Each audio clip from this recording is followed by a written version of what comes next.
जय हिंद दोस्तों, आज की इस वीडियो में आपका बहुत बहुत स्वागत है। आज की इस वीडियो में हम लोग क्लास 10 का एनसीईआरटी मैथ का chapter number first real number, जिसको हिंदी में बोलते हैं हम लोग वास्तविक संख्या, उसका एक्सरसाइज 1.2 का क्वेश्चन नंबर 5, 6 और 7 करने वाले हैं। इसके पहले हम लोग एग्जाम्पल 1 से 8 तक कर चुके हैं और एक्सरसाइज 1.1 का ऑल क्वेश्चन भी कर चुके हैं। यदि आप उस सब वीडियो नहीं देखे होंगे तो जाके आप देख सकते हैं, उसका लिंक डिस्क्रिप्शन में मिल जाएगा। तो चलिए बिना देर किए हुए इस वीडियो को स्टार्ट करते हैं।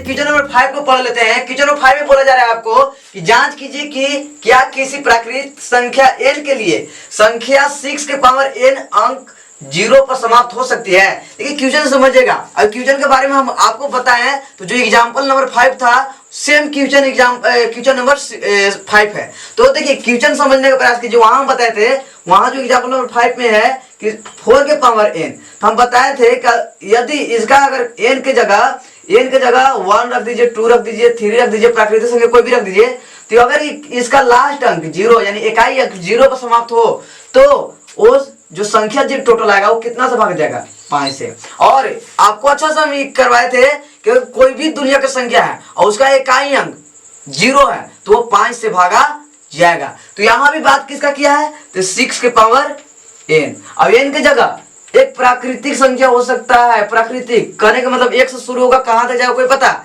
नहीं है। तो आपको बता दे कि यहाँ कोई भी आप मान रख लीजिए, 1 2 3 4 कोई भी आप मान रख लीजिएगा तो मान रखने पर, कैलकुलेशन करने पर 0 नहीं आएगा, इकाई अंक पर 0 नहीं आएगा।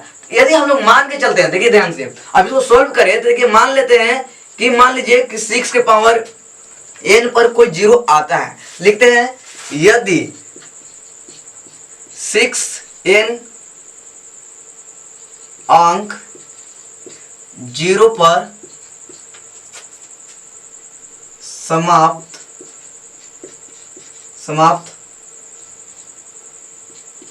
होगी तो देखिएगा ध्यान से, इसको इरेज कर लेते हैं। देखिएगा ध्यान से, अगर अभी तुरंत बताएं कि जब 0 पर समाप्त होगी तो वह संख्या जो भी दुनिया की संख्या हो वह कितना से भागा जाएगा?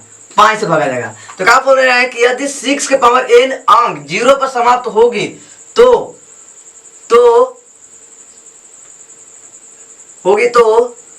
उसका अभाज्य गुणनखंड 5 होगा, जो कि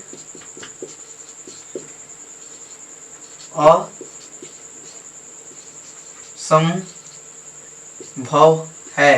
अब असंभव हम क्यों बोले हैं अभी आपको बताते हैं। लिखेंगे क्योंकि अब देखिए ध्यान से, 6 के पावर यहाँ n है, इसको हम लोग कैसे लिख सकते हैं? तो लिख सकते हैं 2 × 3 और होल पावर n। इसको और कैसे लिख सकते हैं? तो 2 के पावर n लिख सकते हैं और 3 के पावर n। अब बताइए कि इसका जब गुणनखंड किए तो क्या वहीं 5 आया का? तो नहीं है, यानी 6 के पावर n का भी अगर हम गुणनखंड करेंगे तो 5 नहीं आने वाले हैं। गुणनखंड कौन कौन आएंगे? 2 के पावर n और 3 के पावर n, यही आएंगे। तो लिखते हैं क्योंकि 6 के power n is equal to 2 × 3 का whole power n is equal to 2 के पावर n इंटू 3 के पावर n है। अर्थात इसमें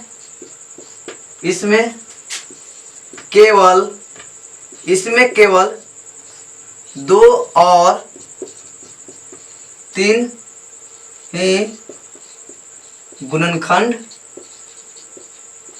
है।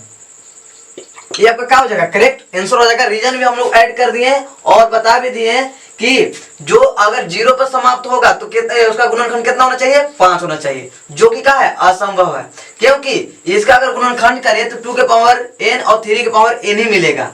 कहने का मतलब है कि इसमें केवल 2 और 3 ही गुणनखंड है। तो जल्दी से आप इसका स्क्रीनशॉट ले लीजिए, उसके बाद हम लोग क्वेश्चन नंबर 6 पर बात करते हैं। क्वेश्चन नंबर 6 को पढ़ते हैं, उसके बाद सोल्व करते हैं। क्वेश्चन नंबर 6 में बोला गया है कि व्याख्या कीजिए कि 7 × 11 × 13 + 13 और 7 × 6 × 5 × 4 × 2 3 × 2 × 1 × +5 एक भाज्य संख्या है। दोनों का कैलकुलेशन करना है और भाज्य संख्या बताना है कि है कि नहीं है। क्यों है ये भी पूछा कि क्यों है, अगर है तो क्यों है। तो बात करते हैं हम लोग पहले भाज्य संख्या और अभाज्य संख्या। देखिए हम लोग पहले बात करते हैं, देखिए ध्यान से, एक को बोलते हैं इंग्लिश में कंपोजिट नंबर और दूसरा को बोलते हैं हम लोग प्राइम नंबर।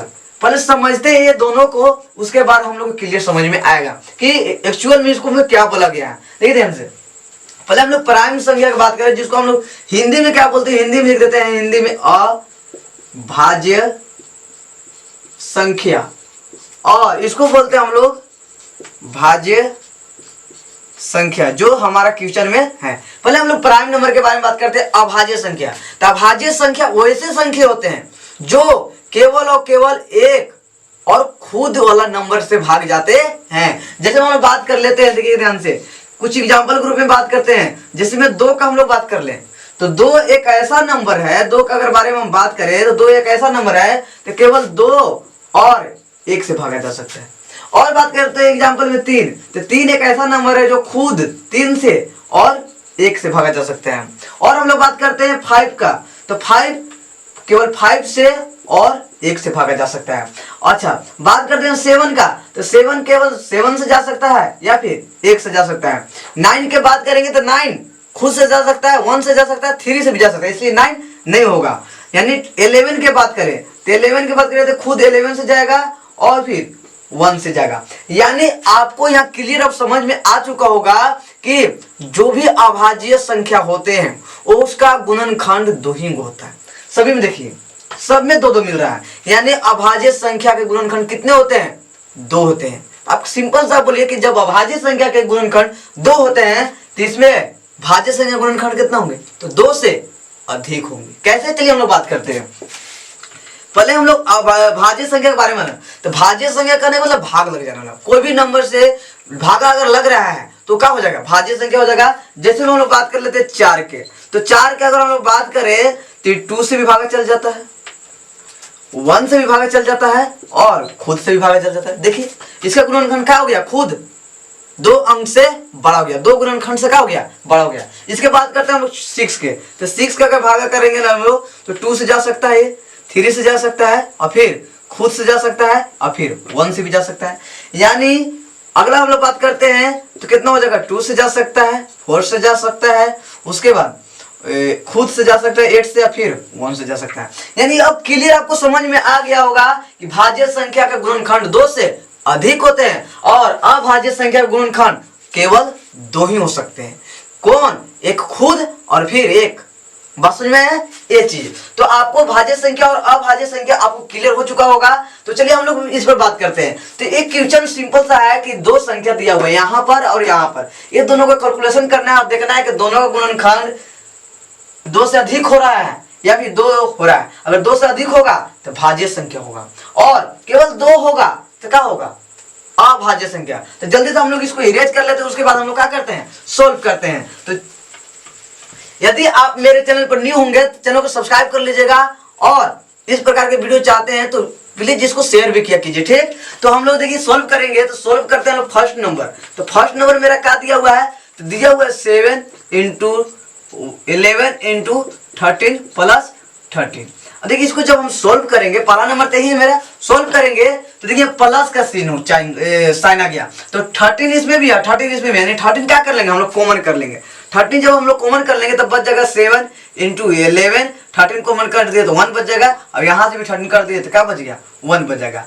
अब देखिए हम लोग कॉमन क्यों कर रहे हैं, तो कॉमन करने से क्या होता है ना, कैलकुलेशन जल्दी हो जाता है। इसके बाद हम लोग काम करते हैं आगे काम, तो अगला काम क्या हो जाएगा 13 और इसका काम करेंगे अंदर का, तो क्या हो जाएगा 11 से 77, 77 को नहीं यानी 77 प्लस 1। आगे इसका काम करेंगे तो आगे काम इसका हो जाएगा 13 और कोष्ट में ये बच जाएगा कितना, कोष्ट वाला बच जाएगा आपको 78 बच जाएगा। अब देखिए इसका गुणनखंड करते हैं तो गुणनखंड 13 का तो गुणनखंड नहीं होगा, आपको पता होगा 13 एक का है अभाज्य संख्या, लेकिन 78 तो अभाज्य संख्या नहीं है, तो इसका गुणनखंड करेंगे तो 78 का यहाँ कर लेते हैं गुणनखंड। इसको 2 से करेंगे तो 2 से करेंगे धीरे धीरे, फिर कितना 9 बार में, फिर कितना से चल जाएगा 3 से 3 और यानी इतना बार में चल गया। यानी हम अगला स्टेप में अगर बोले लिखेंगे इसलिए 13 इंटू 78 का गुणनखंड क्या आ गया 2 इंटू 3 इंटू 13 आ गया। इसको समीकरण फर्स्ट मान लेते हैं। क्यों समीकरण फर्स्ट मान लिए, इसलिए क्योंकि हम लोग आगे जब लिखना होगा तो हम समीकरण फर्स्ट। आप देखिए ध्यान से कि जो संख्या का कैलकुलेशन आया, गुणनखंड आया, वो 2 से क्या हो गया अधिक हो गया, 2 से अधिक हुआ ना, तो कौन सा संख्या हो गया भाज्य संख्या। एक तो हमारा क्लियर हो गया। अब हम लोग सेकेंड काम करते हैं जल्दी से। सेकेंड देखिए जो मेरा नंबर है देखेंगे ध्यान से, तो लिखा हुआ है कितना, तो 7 into 6 into 5 into 4 into 3 into 2 into 1 plus में 5 है। इसका आगे कैलकुलेशन करेंगे, आपको कॉपी के नीचे ही करना है, आपको इसे लाइन पर नहीं करना है, ठीक है, ये ध्यान रहे। मेरे नीचे स्पेस नहीं था इसलिए हम ऐसे कर रहे हैं। अगला स्पेस पे इसका काम करें तो इसमें भी 5 दिख रहा होगा, इसमें यहाँ भी 5 दिख रहा है, 5 क्या कर देंगे कॉमन, तो बच जाएगा क्या, तो बच जाएगा 7 इंटू 6 इंटू 5 की जगह 1 बच जाएगा, 4 इंटू 3 इंटू 2 इंटू 1 प्लस 5 तो बाहर चल गया तो प्लस में 1 बच जाएगा। अब ये सभी का हम कैलकुलेशन करेंगे, 5 कॉमन हो जाएगा और सबको गुना करते हैं तो करेंगे 7 छक 42, 42 एकम 42, अब 42 गुने 4 करते हैं तो 42 गुने 4 करेंगे तो 4 दूनी 8 और यहाँ कितना हो जाएगा 16। फिर 400 हो गया 3 से करते हैं तो 3 से गुना करेंगे तो 24 के 4, 18 2 20, 3 2 5। अच्छा यहाँ हो गया, अब 2 से करते हैं तो 2 से करेंगे तो कितना हो जाएगा 8 और 0 के 0 5 दूनी 10, ये हो जाएगा। अच्छा इतना कैलकुलेशन यानी इतना आ गया, अब प्लस में कितना बच जाएगा 1 बच जाएगा। अब इसके बाद देखिए आगे काम करेंगे हम लोग तो देखेंगे ध्यान से, तो 5 हो गया और इसको जोड़ने पर कितना आ जाएगा इतना आ जाएगा। क्लियर, तो यहाँ आप देखिएगा तो इसका अगर गुणनखंड करते हैं तो गुणनखंड आगे नहीं होगा। क्यों, देखिए ध्यान से कैसे नहीं होगा। अगर हम इतना से करें गुणनखंड सिंपली अगर किसी भी नंबर से करते हैं तो 3 से कर दीजिए, मान लीजिए 9 है तो कितना हो जाएगा 3 3 की 9 बच जाएगा 1 या 10 बच जाएगा 3 3 की 9 बच गया, यहाँ बच जाएगा 1 और 9 होता जाएगा 19 और 19 कभी जाता नहीं है। यानी हम इसको इस प्रकार से लिख सकते हैं 5 इंटू 10,009 इंटू 1। आप इस समीकरण सेकेंड मान लीजिए और आप ध्यान देंगे तो देखिए ध्यान से इस समीकरण फर्स्ट में देखिए तो यहाँ 2 से अधिक गुणनखंड है और समीकरण सेकेंड में भी देखिए तो 2 से क्या है अधिक है, गुणनखंड 2 से क्या है अधिक है। यानी अब लास्ट में हम लोग लिखेंगे आंसर, अतः समीकरण फर्स्ट और सेकेंड से यह स्पष्ट होता है कि दी गई संख्या भाज्य संख्याएं हैं। कारण दे देंगे क्योंकि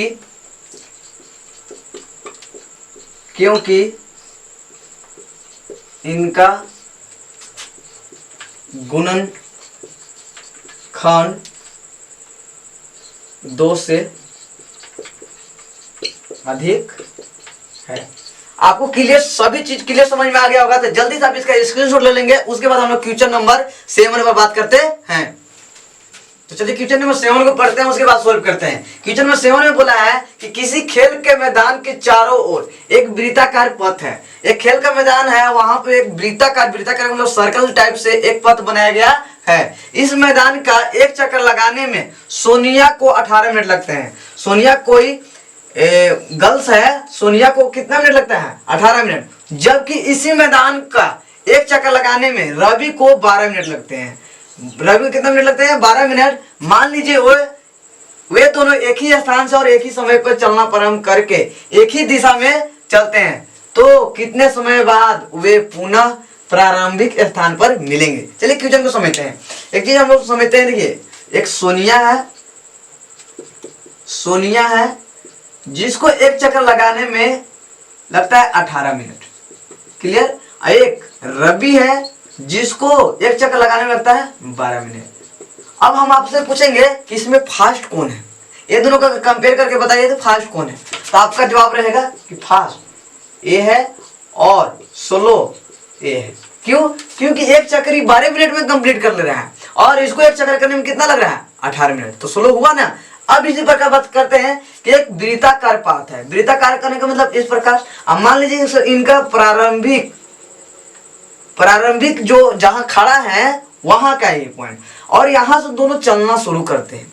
अब देखिए ध्यान से, अगर रवि को हम लोग बात करें स्पेशली, तो एक चक्कर लगाने में इनको, अगर एक चक्कर लगाने में बात करें तो 18 मिनट, लेकिन बात करें दूसरा चक्कर, ये एक चक्कर का हो गया, ये एक चक्कर का, लेकिन दूसरा चक्कर की बात करें इनका तो 36 मिनट। देखिएगा ध्यान से। लेकिन इनका बात करें एक चक्कर का, अगर इनका एक चक्कर की बात करें तो 12 मिनट लगेगा, और दूसरा चक्कर की बात करें तो कितना लगेगा, 12 दूनी 24 मिनट लगेगा दूसरा चक्कर कंप्लीट करने के लिए। और इनका देखिए 36, क्योंकि स्लो है उनका ज्यादा ही टाइम लगेगा, अभी फास्ट है तो कम ही टाइम में कंप्लीट कर लेंगे। अच्छा, इनका अगर हम तीसरा चक्कर की बात करें तो हो जाएगा 54 मिनट, और इनका तीसरा की बात करेंगे हम लोग तो कितना हो जाएगा 36, क्या कि 3 गुना कर देंगे, 12 या 36 हो जाएगा 36 मिनट। अब हम लोग बात करते हैं कि दोनों के बोल रहे हैं कि जब दोनों एक साथ चल रहे हैं, एक ही दिशा में चल रहे हैं, तो फिर से जो ये पॉइंट है इनिशियल पॉइंट, यानी जहां से चलना शुरू किए ये पॉइंट पे फिर कब मिलेंगे। तो आप सिंपली देखिए कि 3 राउंड कंप्लीट कर रहे हैं कितना मिनट पर, 36 मिनट पर, और ये 2 राउंड कंप्लीट कर रहे हैं कितना मिनट पर, 36 मिनट पर, यानी 36 मिनट पर दोनों एक जगह यहां होंगे और कोई नंबर नहीं आएगा। वो आगे आ सकता है, लेकिन अभी जो फर्स्ट टाइम कितना मिनट बाद मिलेंगे, तो 36 मिनट बाद मिलेंगे। अब इसमें हम बात करें, आपको डायरेक्ट हम बोल देंगे कि एलसीएम ज्ञात कीजिए, तो आप चौंक जाइए कैसे एलसीएम ज्ञात करना है। तो आपको बता दें कि एलसीएम क्या होता है, 2 नंबर का एलसीएम निकालते हैं तो उसके रास्ते में चलते हैं, जहां वो नंबर फर्स्ट टाइम मिलते हैं वही नंबर क्या हो जाते हैं, एलसीएम हो जाते हैं। जैसे हम लोग बात कर लेते थे कि ध्यान से 4 के और 12 के बात कर लेते हैं। अगर 4 को हम लोग आगे बढ़ाएंगे तो 4 के पहाड़ा में 4 दूनी 8 हो जाएगा, और 4 तिया 12। क्लियर। अगर इसको बढ़ाएंगे तो आपको फर्स्ट टाइम देखिए कि 12 का 12 हो जाएगा, फिर 12 दूनी 24, लेकिन फर्स्ट टाइम कितना में मिल रहे हैं, देखिए ध्यान से 12 पर। जब रास्ता में चले तो कितना में मिल गए, 12 पर मिल गए सिंपली। अच्छा, और भी हम एग्जाम्पल एक बताते हैं। जैसे में 4 था तो 4 को हम लोग आगे बढ़ाएं तो 4 दूनी 8, 4 तिया 12, 3 है तो 3 को आगे बढ़े 3 दूनी 6, 3 3 के 9, 3 चौका 12। देखिए रास्ता में चल रहे हैं दोनों का, और दोनों का रास्ता में देखिए कहाँ मिल रहे हैं, यहाँ। यही आपका क्या हो जाता है, एलसीएम। तो यानी इससे क्या पता चलता है, 36 मिनट में मिल रहे हैं, लेकिन ऐसे करके तो सॉल्व नहीं कर सकते हैं। तो इसके लिए हमको क्या करना रहता है, एलसीएम ज्ञात करना रहता है। एलसीएम क्यों, अभी तुरंत समझाएं कि दोनों का रास्ता में चलते हैं और फर्स्ट टाइम जहां कॉमन नंबर मिल जाता है उसी नंबर को हम लोग क्या बोल देते हैं, एलसीएम। और हम लोग रास्ता में चले, यहां से चलना शुरू किए, यहां से चलना शुरू किए, एक 12 मिनट में कंप्लीट कर लिया जो फर्स्ट था, और जब दूसरा का आया 18 मिनट में कंप्लीट करने वाला, तो जो 12 वाला था वो आगे बढ़ गया, उस समय नहीं मिल पाया। फिर जब ये कंप्लीट किए 24 पर, कितना पर कंप्लीट किए 24 पर, तब 24 में कंप्लीट किए तो जो 18 वाला था वो पीछे था, लेकिन जैसे ही आगे बढ़ा तो 18 वाला कितना पर 36 पर क्या कर दिया, कंप्लीट कर दिया। तब तक इसका 3 राउंड क्या हो जाता है, कंप्लीट हो जाता है। क्योंकि 36 मिनट पर ये भी यहाँ रहेगा, और 36 मिनट पर इसका 3 राउंड हुआ और इसका 2 राउंड हुआ, लेकिन दोनों कहाँ खड़ा है, जहां से स्टार्ट किए थे। बात समझ में आया। यानी इसलिए हमको क्या करना होगा, एलसीएम ज्ञात करना होगा। तो जल्दी से हम लोग दोनों नंबर का एलसीएम ज्ञात कर लेते हैं, उसके बाद आंसर लाते हैं। तो देखिए एलसीएम ज्ञात करेंगे तो एलसीएम दोनों का बहुत सारा तरीका होता है, लेकिन हम लोग जो चैप्टर में बोला उसी तरीके से बात करेंगे। 18 का अगर गुणनखंड करेंगे हम लोग तो कितना होगा, 2 से 9 बार में, और 9 का गुणनखंड करेंगे तो कितना बार में चल जाएगा, 3 बार में, और 3 का गुणनखंड 1 बार में। और दूसरा कितना है, 12 है, तो 12 का गुणनखंड करेंगे 2 से 6 बार में, फिर 2 से 3 बार में, और 3 कम 3। अब इसको हम लोग बताया था पहले कि अगर हम लोग 18 का लिखना चाहें तो किसे लिख सकते हैं, तो 2 इंटू 3 कितना बार आया, तो 2 बार आया, तो 3 के पावर 2। क्लियर। अच्छा, 12 को कैसे लिख सकते हैं, तो 12 को लिख सकते हैं 2 कितना बार आया, 2 बार आया, तो 2 के पावर 2 हो जाएगा, इंटू 3 के पावर 1, और कितना हो गया, इतना। अब इसके बाद हम बताए थे एलसीएम ज्ञात करना है, एलसीएम किसका किसका 18 और 12 का। तो हम बहुत ही अच्छा से इसका एक्सप्लेनेशन दिए हैं कि अगर एलसीएम ज्ञात करना है तो कॉमन देखना रहता है और कॉमन का हाईएस्ट पावर देखा रहता है। तो कॉमन देखेंगे तो कॉमन आपका 2 है, 3 भी है, देखिए ध्यान से 2 भी है और 3 भी है। तो कॉमन ले लिए 2, इसका हाईएस्ट पावर कितना है 2 है, गुना 3 भी है तो 3 ले लिए, 3 का हाईएस्ट पावर कितना है 2। इसका आगे कैलकुलेशन करेंगे तो 2 के स्क्वायर कितना हो जाएगा 4, 3 का स्क्वायर कितना हो जाएगा 9, यानी कितना हो जाएगा 9 चौका 36। लिख देंगे आगे आंसर करके अतः, नीचे लिखेंगे आप लोग अतः सोनिया और रवि 36 मिनट बाद पुनः प्रारंभिक स्थान पर मिलेंगे। ये आपका क्या हो गया आंसर कंप्लीट होगा। तो जल्दी से आप इसका स्क्रीनशॉट ले लीजिए। और हम आपको बता दें कि जो 1.2 एक्सरसाइज इसका लास्ट क्वेश्चन था। यदि अभी तक में कोई भी क्वेश्चन में डाउट होगा तो आप कमेंट सेक्शन में जरूर बताइएगा, हम उस पर वीडियो लाने की कोशिश करेंगे और अच्छा से एक्सप्लेनेशन देने की कोशिश करेंगे।